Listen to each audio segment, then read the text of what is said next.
You're listening to Environmentally Speaking, a weekly podcast diving into legal matters surrounding the environment, public utilities, energy, zoning, and permitting laws in Rhode Island and the surrounding areas, with your host, Marissa Desitel.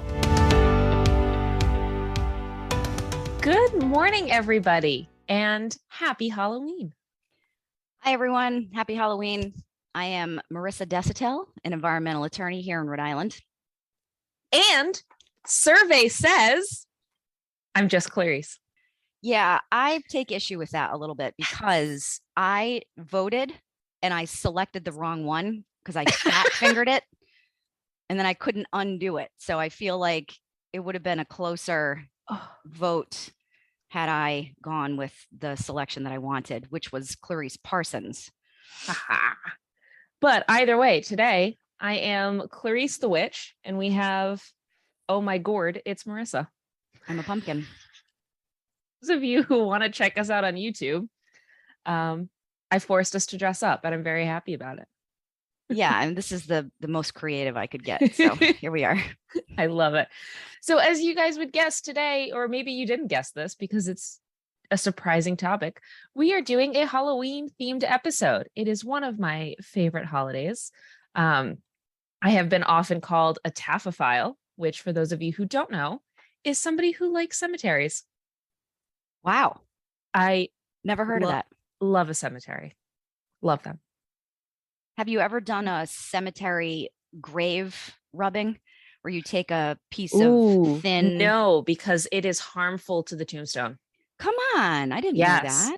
Yeah. So a lot of people typically will go to Salem or go to old historic cemeteries throughout New England, and years of repeated rubbing on the stone, plus a lot of times these stones were a soapstone or a slate or some sort of brittle, soft stone. Mm-hmm. So people going and doing that over and over again is actually degrading and ruining the tombstones. So this is a PSA.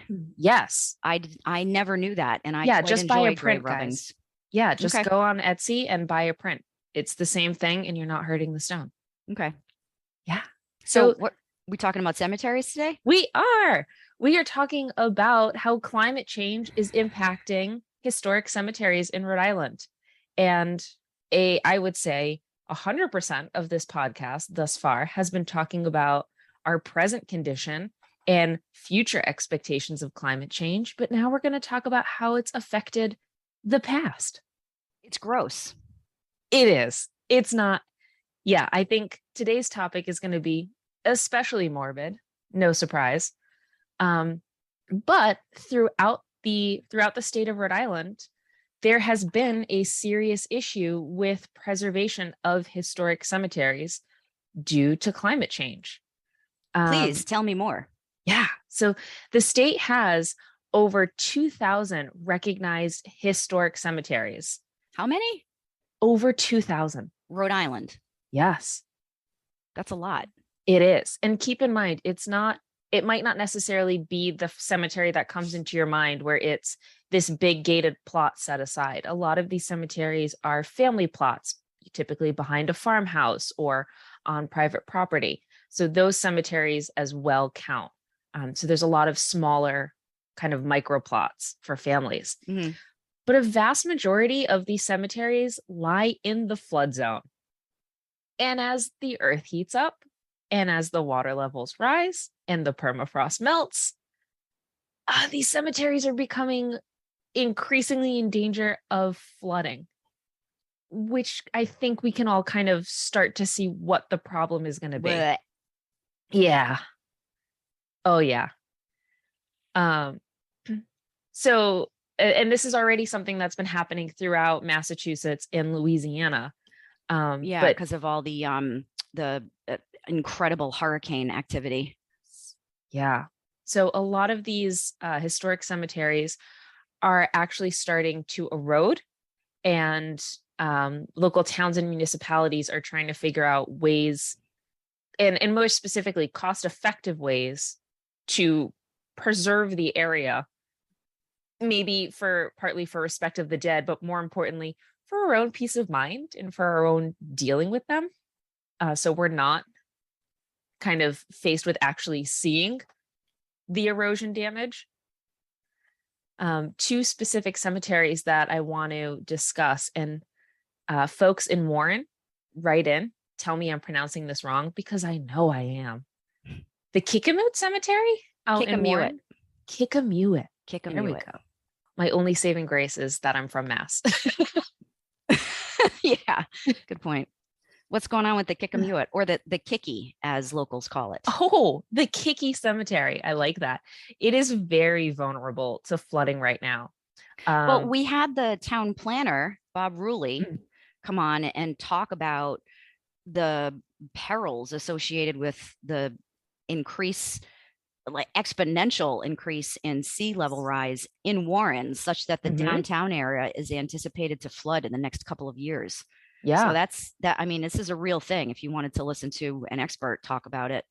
But absolutely, I appreciate this episode because it's more colloquial in that it's providing an actual example of what climate change is going to do in the state. Please proceed. Absolutely. So one of the oldest graves on the site is from 1697. John Luther. He was a Rhode Island governor. So it does have a lot of historic value, and me bringing up a grave from the 1600s just shows you how old and how much history there is. But it is absolutely, like you said, in a flood area. And there's this battle going on between how much money do we put in to preserve this area that could necessarily be used to do other things. And knowing that Warren is in such a risk of flooding, there's that balance of where does this fall on the priority list? Another thing to keep in mind, some of the historians, and I'll link the article that I'm referencing, such historians like, excuse me, Caroline Wells, she had mentioned it's not just erosion and floods going through the graves, but also to think about the trees that are in the cemeteries. If the soil around those trees starts to erode and the trees start to fall over, a lot of those root masses and those root bulbs are very much mixed in with the graves. So to be super morbid, when the trees fall, who's coming up? Yeah. Gross. Well, yeah, and the trees' root systems along waterways hold the banks together. Soil compacts around the root system. So once that root system dies or the tree is felled, you're increasing the likelihood of erosion as well. So you've got water level rising, erosion into the water level, and you can see, coupled with, I know in Rhode Island, groundwater is getting closer and closer to the surface. So those three, the trifecta there, is going to make way for Great Aunt Mabel to start rising. Unburial, I was going to say. I don't know if that's a word. Uprooting. An example of this has already happened in 1955 with Precious Blood Cemetery in Woonsocket, which, let's go back and talk about how metal a name is Precious Blood Cemetery. Precious Blood. I know. Is that what is that? Catholic? I don't know. I really think that's like a glam rock band. What a band name. Precious Blood. It's gotta be Roman Catholic. Has to be. I mean, you and I are both Roman Catholic, so I feel comfortable saying this. That sounds a lot like something that the Roman Catholics would come up with. Oh yeah. Okay. What's going on there? So they are one of what people would call a scenic cemetery. Back in the 1800s, there were a lot of course, there are cemeteries, but these cemeteries were more of a utility sort of function. Obviously, it's a place to put your loved ones to rest. It's also something that was designed to be convenient for the surviving families. So we're talking about family plots on family land, kind of think of those farmhouse cemeteries, things like that. In the 1900s, there was a bit of a shift to garden and scenic cemeteries. Think also the Romantic age of literature. You have that sort of romantic Gothic writing. People really took a shift architecturally to make cemeteries more beautiful, like a park or a place to go and enjoy spending time with your deceased. Back then, it was popular to have picnics at a grave. Wow. So with these with a shift towards the aesthetic of a cemetery, people in the 1900s started putting cemeteries close to rivers or the seaside or on cliffs looking over a beautiful view. And going back to that phrase of on cliffs with erosion and with the rising sea levels. So Precious Blood Cemetery fell victim to this in the sense that a significant portion of the cemetery just eroded away. And with it, their members, their residents. In the article I'm linking, I will, it includes some pictures. Thankfully, whoever posted these pictures blurred out the folks who were unburied or exhumed. But you can see it's down a cliff face and there are some deteriorated caskets sort of shattered open. Oh, I know. so this is the prediction is that this is going to happen again, Yeah. unless there's some plan that's executed to move. Mm-hmm. And it could be, like we had mentioned, it could be a number of things. It could be forced exhumation because the trees fell and it took Yeah. up some of the graves with it in the root ball. It could be eroding off the side of the cliff. It could be just rising due to extreme flooding and things like that. So that's our morbid topic. I have another historical example, Yes. if you're interested. So a few years ago, I'd heard this rumor about the Scituate Reservoir in Rhode Island. You're familiar with that, right? Mm-hmm. Okay. And I just took the time, finally, I was like, now I have an excuse to look this up. I was able to confirm the rumor. It's pretty gross. It's the Scituate Reservoir has a pretty storied past that not a lot of people know about. It's man-made, the Scituate Reservoir, Mm-hmm. and it was man-made in the early 1920s by the state of Rhode Island. They decided to flood property that was held in by private parties, mostly farmers and mill workers that were just displaced. The state of Rhode Island in the early 1920s said, we need a clean, fresh source of water. So we are going to create a reservoir. And that's the history of the Scituate Reservoir. So that sounds, okay, kind of like the earliest eminent domain type of activity. Mm-hmm. However, it was a disaster. There were 5 villages that were lost to the construction of the Scituate Reservoir. Mills were shut down, schools were closed, neighbors and friends kind of just took off. A couple of farmers took their own lives as a result of not knowing what they were going to do with the rest of their existence on the planet. And then hundreds of caskets were disinterred from their traditional resting places and reburied in a remote field in the Scituate woods, pretty close to Foster, where I grew up. So I'm gonna include the link in the show notes to the article in the Rhode Island Monthly magazine, and it provides more detail here. But basically, this is a part of Rhode Island history that not a lot of people know about, where this activity, what we're talking about now, disinterring caskets or caskets becoming unburied on their own, the state has actually gone through this before. It didn't go well. So I would say it'd be better for municipalities to be very proactive about what they want to do here. People need time. You need permission to disinter a casket. Yeah. You can't just dig it up. So there's research that needs to be done. There's a legal process that needs to be put into place where generational folks that have ties to the people that are in the caskets can sign off for the moving. Absolutely. Moving of the caskets. And then the question is, where do you move them? So there's a lot going on here. Yeah. And it's a lot of decisions and a lot of research and work, like you're mentioning, that it does have to be decided or at least started quickly. Yep. So this led me, one last point, to a very interesting question last night. What's the most environmentally friendly funeral funeral option. Envirely. Envirely. Did you just make that up? I did. I got excited. I'm sorry. Go ahead. What is the most environmentally friendly funeral option?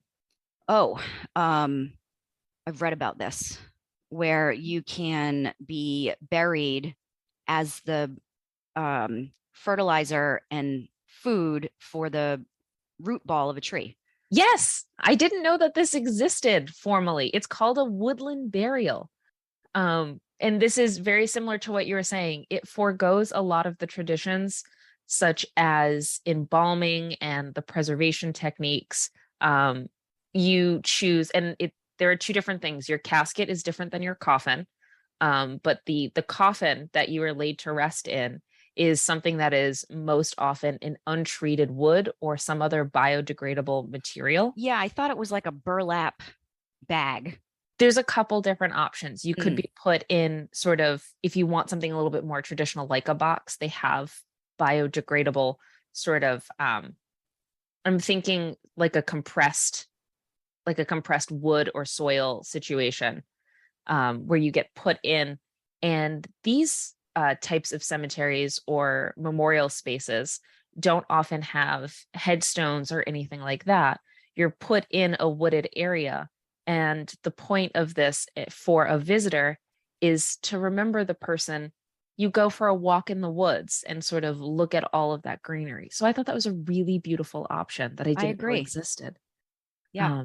And last fun fact, the fuel required for cremation is reportedly equivalent to a 500-mile car ride. Really? I know that that's- cremation requires an incredibly high temperature, Mhm. but I didn't realize it. So it's really high temperature over a really long time. Yes. Oh. Not to be overly graphic, bones take an exceptionally long time to disintegrate, and oftentimes they don't fully disintegrate. So on top of all of those efforts for a full cremation, some of the remains may have to be further ground. Yeah, there's no elegant way of saying that. All right. Folks, What'd you say? I said happy Halloween. Happy Halloween. I'm having the best time. You got problems. So if you guys have any, you know what? I'd love to hear any sort of spooky story. I'm going to open it up past environmental stories. If you have anything that you'd like to share, if you've ever been to Precious Blood Cemetery or have seen the effects of this or have visited a historic cemetery in Rhode Island and have any cool stories, I want to know. Yeah, and I'd be curious too if people were aware of the Scituate Reservoir history. Yeah, it was a rumor, and then I was finally able to track it down today, so I feel pretty good about that.